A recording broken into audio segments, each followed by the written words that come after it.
How's it going, Eric? Nice to see you again today. Yeah, good, Rob. Nice to see you as well. How's things going? You know, I woke up in a really good mood today, but driving into work didn't go so well. Let me show you. I happen to actually have a dash cam here. Can you see that on your screen? Yes. Yep, I Oh, can yes. see that. Here I'm driving. I'm coming in really close to my office downtown here, just around the block, and this guy moves out of my way, and I stop and I go, "She's got her reverse lights on." Whoa, whoa, whoa, whoa, whoa. Let me show you again. Whoa, whoa, whoa. Just backs right into the front of the car. Like people are driving backwards downtown Calgary. What is up? And this girl, she wasn't happy with me at all. She gets out of her car and she is just giving it to me like I am the worst man she's ever seen in her life. Wow. She's wondering why I am driving down the street. And I suggested to her, maybe when you back up, look, just look. You know? Look. And then I had to tell her, I think you got to calm down a little bit. Just calm down. How about I'm going to go get my cell phone here and I'm going to take a picture of your driver's license. And she says to me, "You're not getting any information from me." So that's definitely not a good day at all. Whoa. Yeah, no kidding. No kidding. That's a rough start. Yeah. How can you have a good day after that, eh? Right? Everyone should have a dash cam because probably you'd see some pretty wild stuff half the time. I didn't even think I forgot I had a dash cam. So I didn't, wasn't until I got in the parkade and I turn off the car and I hear the little beep beep, which means it's like saving the recording, oh yeah, that's right. I got a camera in the car. Perfect. But, entertainment there, right there.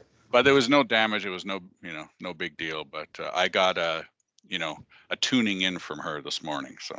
Whoa, man! Maybe we could watch that video again later in the summer. Yeah, really. That's going to be a classic. Okay, our first topic of the day of the DWBTV. Hey, this new show, Deep Stage show, an NHRA, I think, funded show that's just an internet show, I believe. Brian Loans, Lewis Bloom, Whit Bazemore. I watched their first episode, and I thought that one of the big topics that they talked about on their first show was that Cameron Foray and Steve Torrance at the World Finals. Right. The staging, there was I counted it on my stopwatch, 1.9 seconds staging duel they had. You and I know for sure when we stage, I mean, you and I have done it. We've had a staging battle once, right? Years ago when we ran Supercomp. I mean, if somebody just even delays the staging process for like even a couple seconds, I mean, a drag racer knows it, right? Yeah. And it's something that we can't miss kind of thing, right? It's very obvious to us. But let's just watch like what went wrong here. So this is right after the race. This is just like the lady giving me hell after backing into him, and then whoa. I mean, it wasn't a little shove, right? Right. I mean, it was a good one, right? He gave it to him. Geez, you go from shaking hands to a little pushing. Yeah. So I mean, think about the reputation obviously he's got from that, Steve Torrance, and these guys off this deep stage show, they're saying, it's no big deal, man. Right. Look, 1979, the NASCAR race, they had the big fight on the infield, right? And it put NASCAR on the map. Right. Yeah. But what do you think about it? I mean, I think this is what ends up happening today is bullying. Bullying today is such a big deal. It's not like 1979. It's 2020. Right. And when people see a Steve Torrance, two-time world champion, treating another competitor, now I don't think he is a bully, but I think people are interpreting him as a bully. Right. What do you think about that? Yeah. If you look at it from Torrance's point, he's worked up, obviously, because he's more likely going to win the championship, right? So, is Cameron in the right to do what he does? Yeah. You can argue that. Everyone can argue everything, but you can argue that he was attempting to win the race. Well, guess what? Cameron. You're not going to win the race against Torrance anyways. Right. There's just The no long way it's shot. going to ever happen, right? But he did what was available in the rules, though, right? He is allowed to delay 2 seconds. I mean, Absolutely. theoretically, he's got the whole 7 seconds, right? Yeah, Till you could certainly wait till it it out, times out. right? Yeah. But I don't know. I think it's one of those things. It's unfortunate it happened. And he apologized, and in the end, right? And I think those guys. I'm sure they don't. They're not best of buddies, right? So Right. right or wrong, either or. I don't know. Call it a draw, in my opinion. I think what I would do if I was Cameron, the next time I line up either in a qualify session or an elimination session with Steve Torrance, I'd have my guys take out the 16-gallon fuel tank out of the front end of my race car, and I'd have them put in the 20-gallon tank. I'd make sure I'm running 4 more gallons. And I'm telling you, that's, the Dirty White Boys team, if somebody's going to screw me that hard, I'm going to screw them back twice as hard back. But unfortunately, he's getting a lot of press, bad press. He's got to go to Sonoma, California, and Cameron's from there, and he's got to go back to the World Finals. There's a lot of people are going to be booing him in the crowd. What's one thing that Steve could do to fix this problem? He's got a really bad reputation bullying, in my opinion. I don't think he is a bully, but that's how it was interpreted. Yeah. What do you think? Well, they've got, Torrance has got 2 cars, right? Heck, why not just give him the other Billy's car? Give him Billy's car. That's true. Billy doesn't run the full season. I'm not sure if Billy is going to run the full season. But yeah, that's a good point. If you put Cameron in the car even once, even one race when Billy's not using it, I think all bad press goes away, because that's a world champion's move, right? That's what makes great world champions, right? Is doing things like that. And Cameron would, probably get some good points, because I think he is going to all the races, I believe. And his team owner probably could use a break one weekend, take a weekend off, and just run his funny car, because that's that team that runs both funny car and dragster, and they alternate qualifying runs. Yeah, put Cameron in there. I think we just brokered a great deal, man. I know, right? Jeez, solving the world's problems. Absolutely, right for sure. Next topic, at the Phoenix race, Matt Hagan hitting the timing block, the finish line timing block, and he got disqualified. He beat the guy. Right. I looked at that video lots, and I saw that his nose of his car crossed the finish line first, then the ass end of his car hit the pylon. Right. Well, when he hit the pylon, the race was over, because his nose had already crossed the finish line. Now, I know NHRA has this rule: if you hit any pylon, you're disqualified. Right. But there's always a unique situation that causes something, not to fit the rule as it's written. Right. And in my opinion, I guess he's actually hitting he's hitting the finish line timer for sure. Yeah. And to me, if you hit a pylon after you cross the finish line, I know it's unfortunate, it slows the program down, but I don't think you should get disqualified. Right. I don't know. What do you think of that? I kind of agree, right? But you're right. Yeah, the rules can be interpreted, right? And so it's, I guess, unfortunate for him, right, that he did clip it in the end, right? But because he was on a run. I mean, he was way out on the guy. Yeah, exactly, right. He could have just lifted. Obviously, maybe easier said than done. You probably can't see anything. Sure. He doesn't have mirrors like I got in my car. Where's the guy? Where's the guy? Where's the guy? Maybe I'll take a look back there. It's like when I have to race Trevor Ritchie. Where is he, man? Yeah. I'm at the first mile-an-hour light. Where is that guy? Is he coming or not? I know. I have to see a chiropractor after racing that guy. Still, my neck's still buggered up from that.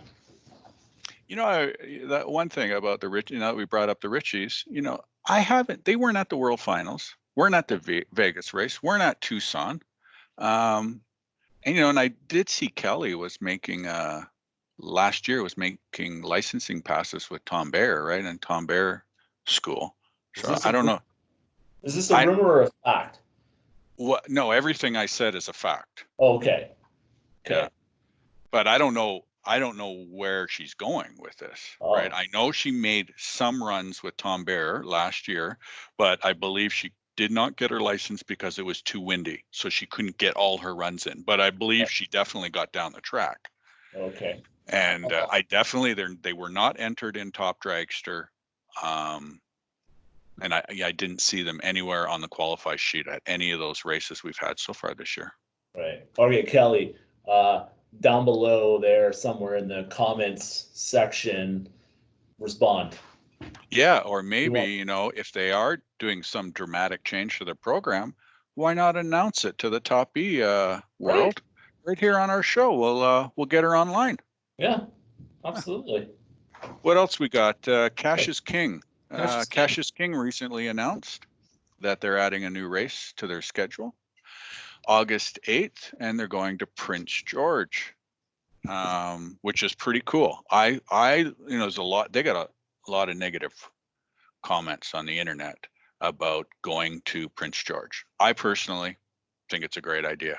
Taking the club on Right. the road, I think is a good idea. No harm to that. What do you think about Cassius King going to Yeah. Prince George? Yeah, I think it's a great idea going to another racetrack. I really like that 8th mile kind of racing, yeah, as an alternate to the top E quarter-mile racing. But yeah, I enjoy that series. So yeah, I think it's a great idea. You I think know, it'd be cool that Top E, goes somewheres. You know, yeah, yeah, be I- go to Saskatoon, go to Medicine Hat, go to Rimby, like it would be, I think if we could somehow get all the Top E guys to do something like that, boy, when we roll into town, it'd be quite a show we could put on at these smaller tracks, smaller yeah, venues, yeah, super competitive and really interesting cars would be coming in yeah. to the track. The one thing I didn't like about it is they put Cassius King put that race on August 8th. That's a Top E race. Yeah, yeah, and that probably the negative of that whole situation is you're competing for a very limited amount of customers in you know 2 different markets, and if you really wanted to grow your series, you probably should kind of try to avoid that kind of That's scenario. I right. think, Yeah. right? Yeah, because this initiative of being on the same weekend, it's going to hurt their car count in Prince Right, George because you're going to have people that like Jason Pad, the Ochtois, who would have went to that race. right, They're going to just stay in Edmonton. yeah, And then vice versa. You're gonna have people up in Fort St. John, Prince George, like in the northern part of BC, Alberta. They're gonna go, oh, why drive all the way down to Edmonton? I'm just gonna whip over to Prince George, and right, you know. So we're gonna lose some, uh, and they're gonna lose people who would have come from the Edmonton area or the Calgary area, yeah. right? I For agree. the I agree. So maybe those guys could or think you know, about it. Think about yeah. that. Yeah, in the future, I mean, we should Yeah. really not conflict with each club. I mean, we're just hurting the big program, and Right. car counts are not going up. No. So, No. Exactly. Exactly. what else we got here? Over the winter there was a Castrol Raceway made that announcement that Ron Hodgson was no longer going to be an equity owner at Castrol Raceway. Right. Um, what do you think of that? You think that means anything to a racer? I think if you heard Ron Hodgson's been around drag racing for a long, long time, right? And Absolutely. I'm not sure what his role was at the racetrack, and I have no idea. Obviously, if he was just a I don't silent think he had much partner, of a, yeah, I think he was just a financial backer, I right? believe. You know, I mean, But the Reeves have been running that track so long. yeah, I don't think they need any help. no, I don't think so. I think they do a good job with what they've got, and and yeah, I'm guessing it's no easy task to run a racetrack. Right. Trying to keep so many people happy and weather and Right. all of those things, right? But maybe we should get Rob Reeves, Kimberly Reeves. Maybe we should get them on the show. Right? I Let think us know yeah. what is will there be would we see any changes? I doubt it, but maybe there is changes at Castrol this year Right. that they could let everybody know and let us know here. Right. I'd be glad to have either one of them on here. Yeah. Ron Hodgson, I mean, I'll tell you, back I think in the early 80s, I was at Spokane with Randy, and I think he had some kind of partnership with Banks Exhausts, and they were running a turbo top fueler, and it was so cool back Cool. in the day. And imagine the technology they have now, the Yeah. computer systems that they could hook up to that turbo system on a fuel car. Because I think with the problem they had with that thing, it had too much power and they couldn't control it. Right. Yeah, they couldn't manage the power. That'd be Uh, cool. Let's get a picture of that. You need to dig that up. Yeah, I Someone, do. I actually took some pictures of it, but there's certainly some pictures on the internet. It looks wild. It that's it. definitely looks wild for sure. Yeah.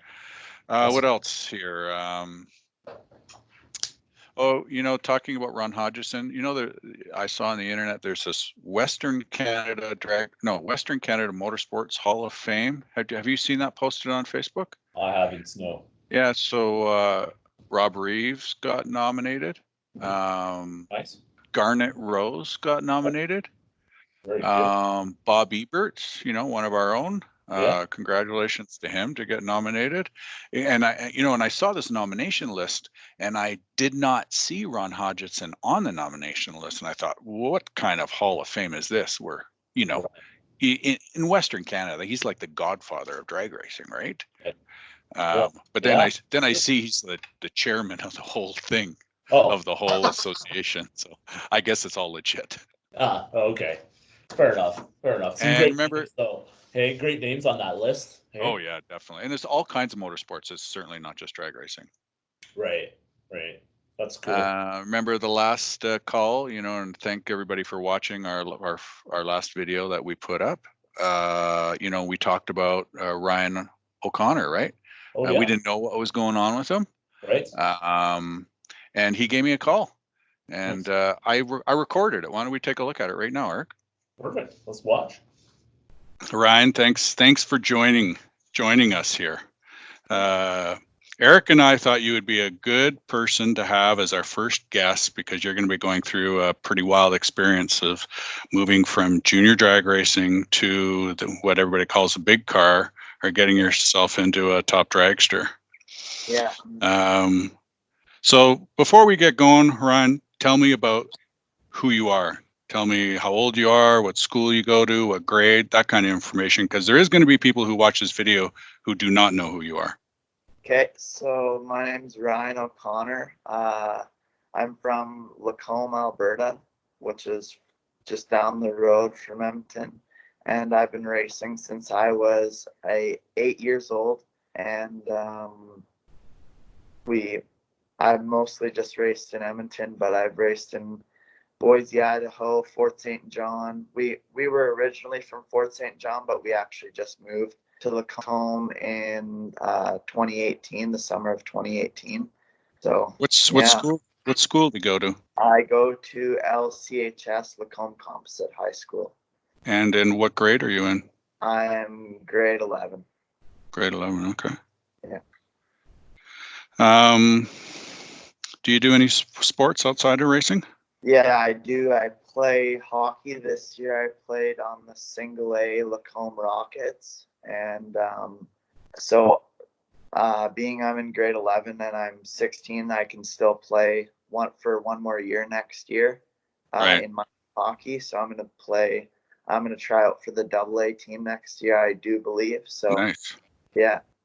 You must be a pretty good hockey player to even to try out to a team like that, a AA team. Good for you. Yeah, thanks. You like playing hockey?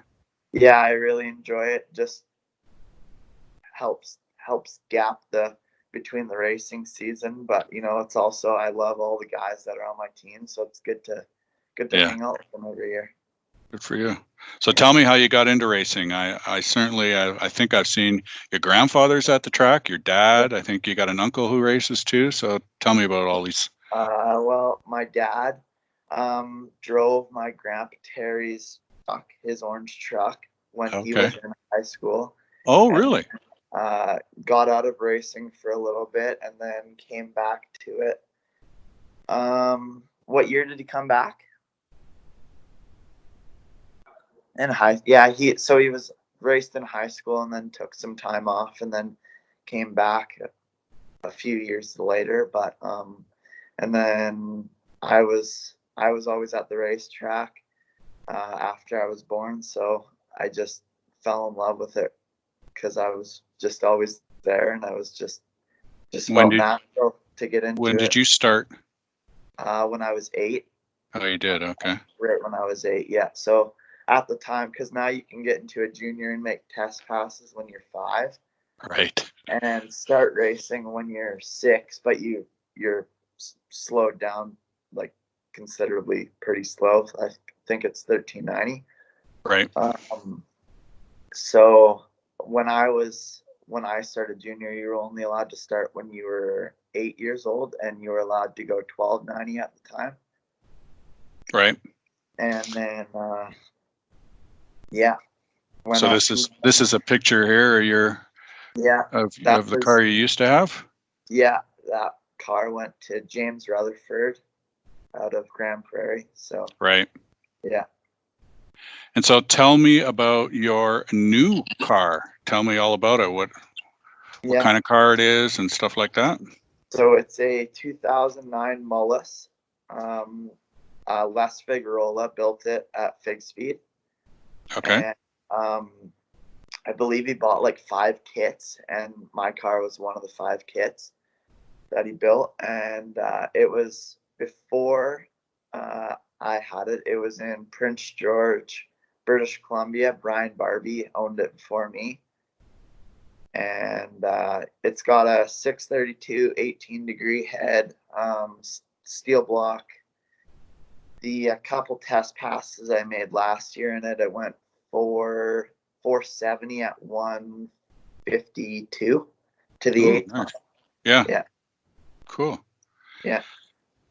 And so you made 2 passes. I did not know that you made 2 passes last year.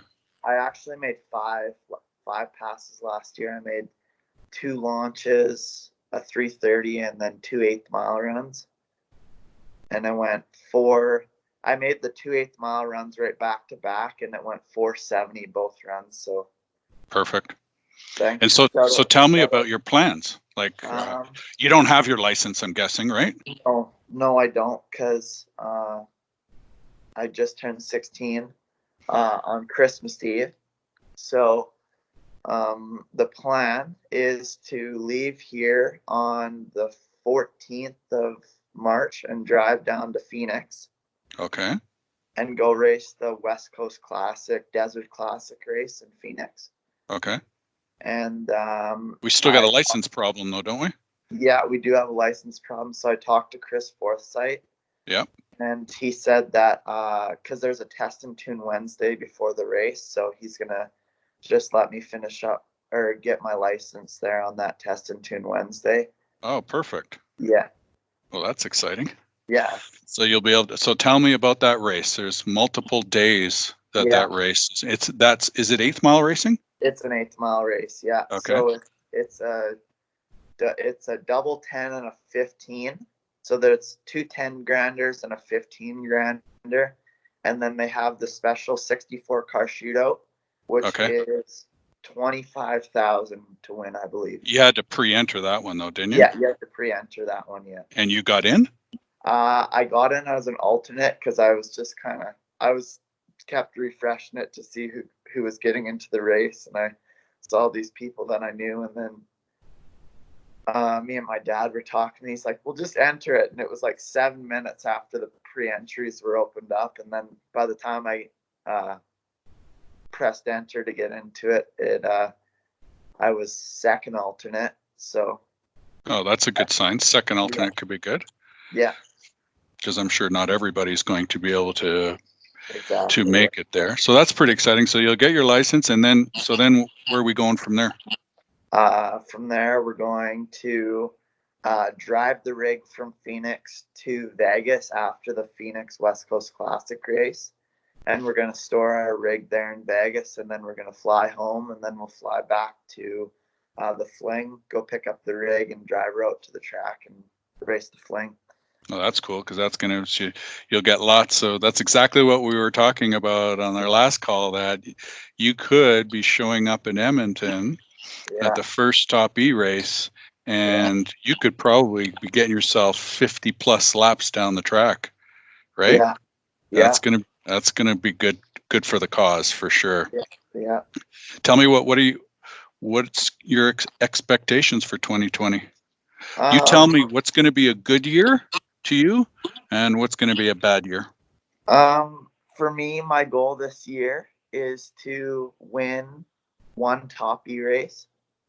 Or my goal for this year is to win just one Top E or Cassius King race. That's my goal for this year.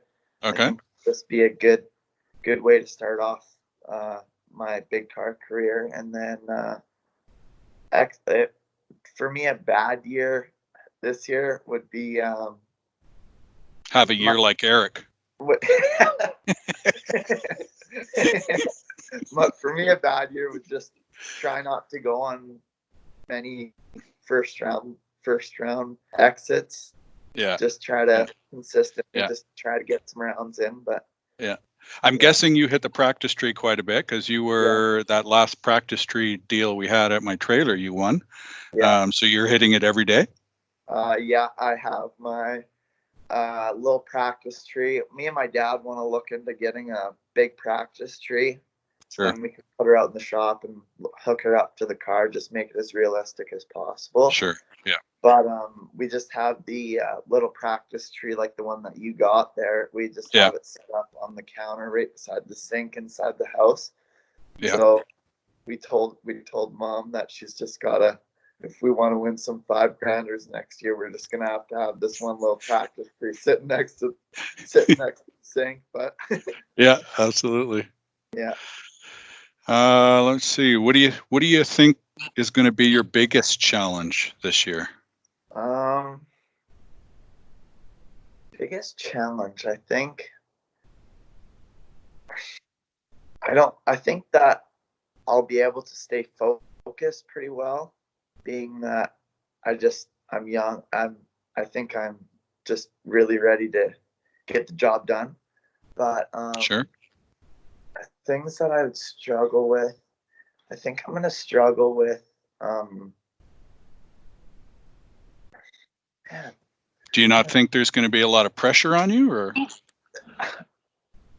I guess you probably experienced a lot of pressure running your junior car often in finals and stuff like that, where there's been a lot of pressure. I think there will be a pressure from myself, right? Being that I just strive to do my best in everything, and I hope to come out there and do well first off. But it's going to be way more difficult than juniors was, because with juniors you could get by with a 60 on the tree and still get by with it. But when we get into this big car stuff, you better be 25 or better every single run to get the job absolutely done. Absolutely. At minimum. Yeah. In the spring fling, I think I think even you got to be better than that. You got to be better than a 15 half the time, right? If you're going to go all the rounds. I think better than a 25. I think you can get a lot of rounds in. But you probably got to be able to pull it better than a 15 to do the 7-8 rounds that you're going to need to get the job done. Where do you, when you lie in bed and dream of what's life going to be like in 5 years from now? I hope I'm still racing 100%. That's really what my life revolves around. My dad always bugs me and says, saying, just like we're on the bus. Say, for example, we're on the bus going to hockey, and I run up front to my dad and I'm like, "No way, Dad! Look at this new race car product or whatever, something like that."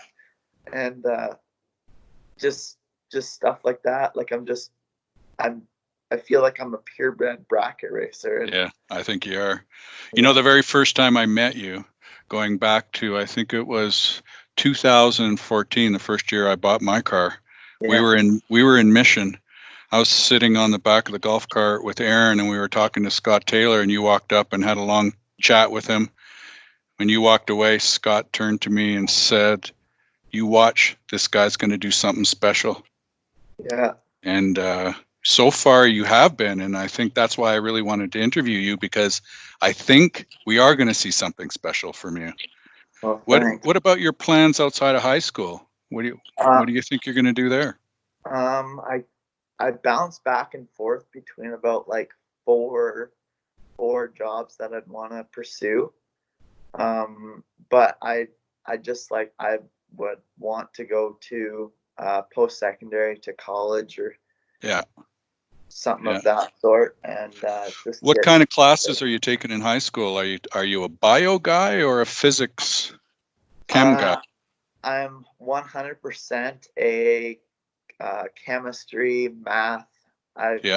Bracket racing, it's all about math. So I'm a big math guy. Are you taking pure classes? Yeah, so I'm taking last semester I took English 20-1, and I took chemistry and bio, and then this semester I'm taking social 20-1 and math 20-1. So all -1 classes. Yeah, all pure classes. Good for you. Yeah. That's good. That means you're smart. I try. Let's see. We're winding down here. You got yourself a girlfriend? No, I don't. What about all these girls at the racetrack? What's the problem? I know. You don't think one of those girls at the racetrack is going to be your future wife? Yeah, maybe, but I don't know. We'll see. We'll see where life takes me. Okay. Well, you got any last words, Ryan? With the new big car, with new things come new challenges, and I'm trying to save up as much money as I possibly can, so I can try and hit all these races in Edmonton, or hit as many as I possibly can. But I'm still just trying to look for help so I can attend all these races that I want to attend, because bracket racing is what I strive to do best in, and it's what I love most. So, Ryan, you got anybody you'd like to thank? Yeah, I'd just like to thank all my 4 sponsors. So they're Bel Air Power, Challenger Downhole Tools, Rod Belsham with Salem Contracting, and Monty Belsham with Poplar Metals Angus. Okay, well, good luck in Phoenix and Las Vegas, man. Now that we all know you're going to be there, we're going to be watching you pretty closely. I certainly will be watching you in Phoenix. Eric and I will be in person in Vegas, so we'll see you then. We're going down to the divisional race first. Yeah. Hopefully we can see you go down a lot of rounds. So it will be interesting. Well, thanks for taking the time, Ryan. Yeah, thank you. And thanks for being the guinea pig on getting this call set up. Now we know you have to download the Teams app and in order to get this working correctly. But I appreciate it, and man, good luck. Thank you. We're all going to be watching you closely and rooting for you. Yeah, thanks for having me. Appreciate it. Perfect. Thanks, Ryan. Cool. And what'd you think of that, buddy? That was awesome. It's gonna be pretty exciting to watch him be at that Phoenix Showdown race, or and then he'll be at the Spring Fling.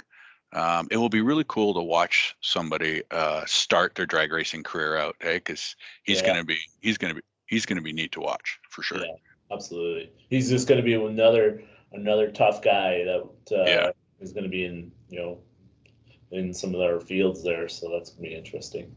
Yeah, for sure. Well, that about puts a wrap on our show. Yeah. Calling out. Remember we said last call that we should do some call outs, eh? Call outs, shout outs. Yeah. Not always ragging on people. Maybe there's some people who we need to call out for the work that they do in drag racing or in particularly in the top eliminator club. Right. I'll tell you, this one girl, Deb Castle, she's been doing, I believe, doing our top eliminator points since the beginning of time. So we're talking over 10 years. I personally know that the updating process to the website for points is brutal. She is spending multiple hours after every race doing those points. Wow. And I bet you 95% of the people do not know that she's been doing this. And that's my call out is to her for, you know, a thankless task she's doing, right? Yeah, thanks, Deb. That's awesome. Personally, for me, thank you for doing that. And if anybody has any ideas of other people we should thank, definitely, you know, you can text Eric and I. You can put a comment in right in the bottom of this call or this YouTube video.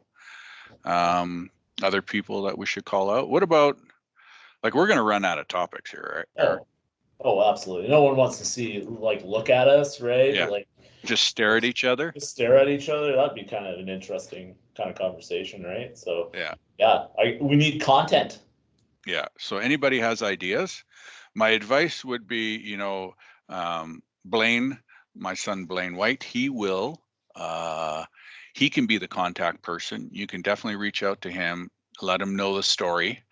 You know, and I could give you my email address, but I don't want like people from Russia, you know, emailing me and telling me that I need to, you know, give them a couple $1,000 to get a big reward, you know. So I'd rather not give out my email, but you know, everybody knows who Blaine is or knows somebody who knows who he is. You just ask around, you can get a contact information to him, and he can kind of broker our a deal, and we can set up a conversation. It's very easy. We just, you know, either can do it over an iPhone, or we can do it just like you and I are doing it.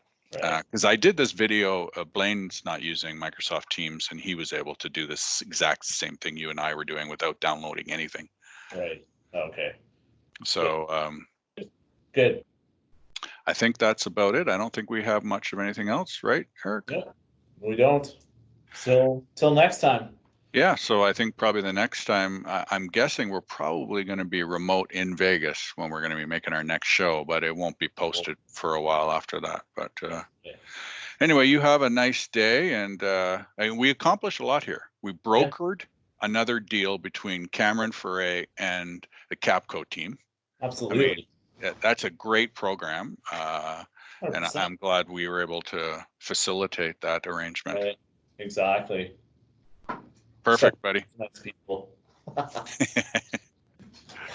right, pal. Okay. Have a good day. Perfect. Let's cut it. Cut.